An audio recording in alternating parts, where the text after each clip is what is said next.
the best bet on a movie being good is working with a good director.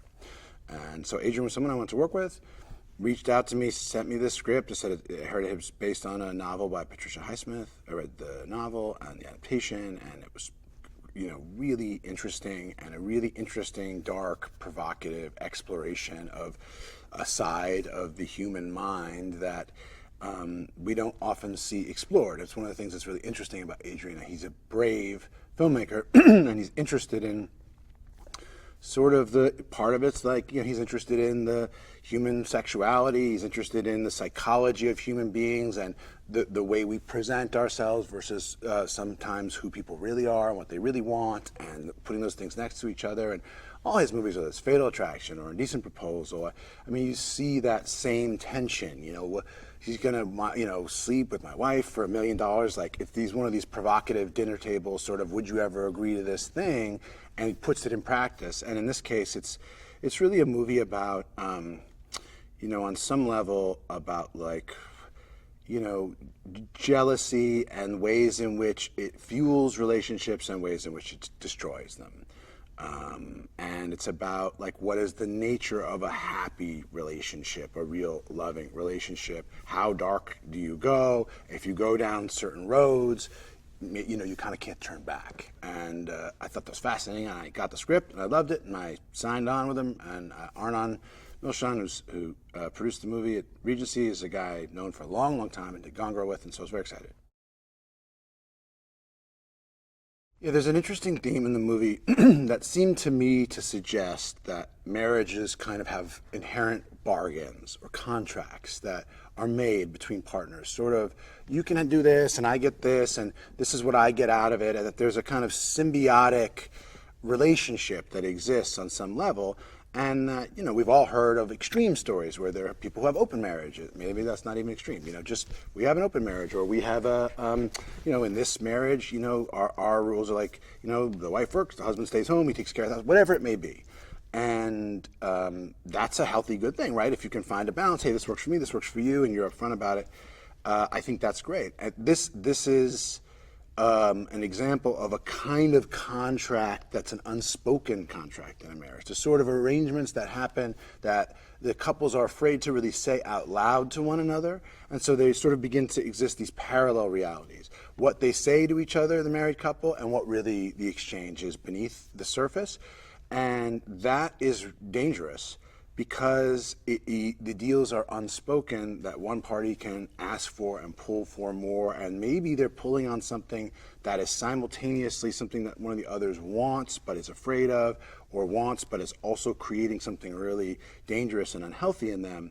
And in this case, I think the theme, a part of it is about how this couple goes down this road in order to sort of fix and solve their marriage. They start to play with fire. And eventually, get burned. And one of the nice things I like about Adrian and his movies is that, I love this, is there's no simple answer. You don't look it up and go, he wants this, you want that. This is the answer, here's, the movie goes A, B, C, and it's all neatly tied up. The characters are complicated. They're not totally self-aware, and the movie doesn't try to explain everything.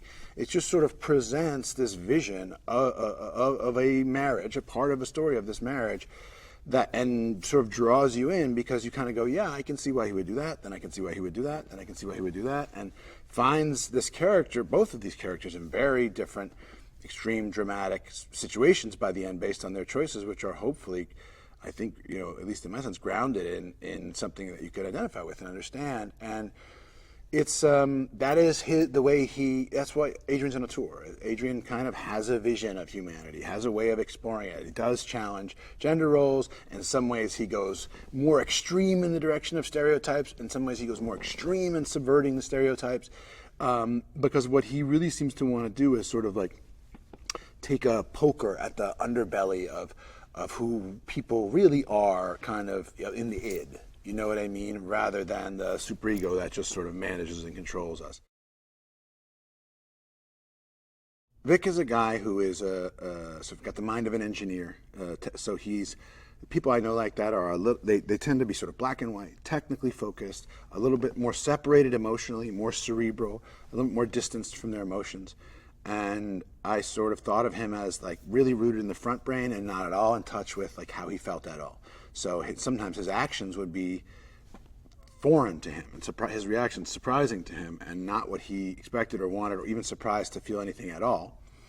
And I know people like this, and I did a lot of reading and studying about like there is a kind of personality which is very separated from and very distant and kind of a classic sort of, there are all kinds of diagnoses and pathologies, but really it's about somebody who thinks he's very intelligent and technical and specific and focused on certain things like his snail collection and the technology he's developed and his interests, and not able at all to have emotional intelligence so that he can communicate with his wife, even though he's highly intelligent in a different way. And I think it's interesting to play a character who's really unintelligent emotionally and very intelligent intellectually. That's the fact, the sort of dialectic, the reality that dialectic can exist. They start off being these people that we sort of understand as relatively okay. He's this guy, he retired, he's got a lot of money, got this beautiful wife, she's a little bit bored, he's emotionally inaccessible, they have a kid, they're trying to have this marriage and make it work, and they've hit this kind of patch that's hard. And then the movie just digs deeper and deeper and deeper and deeper, and the things you discover about them are not always great, but they do reflect, I think, a realistic look at one possibility of where human relationships can go. Do you think we'll ever be just happy? God, I hope so.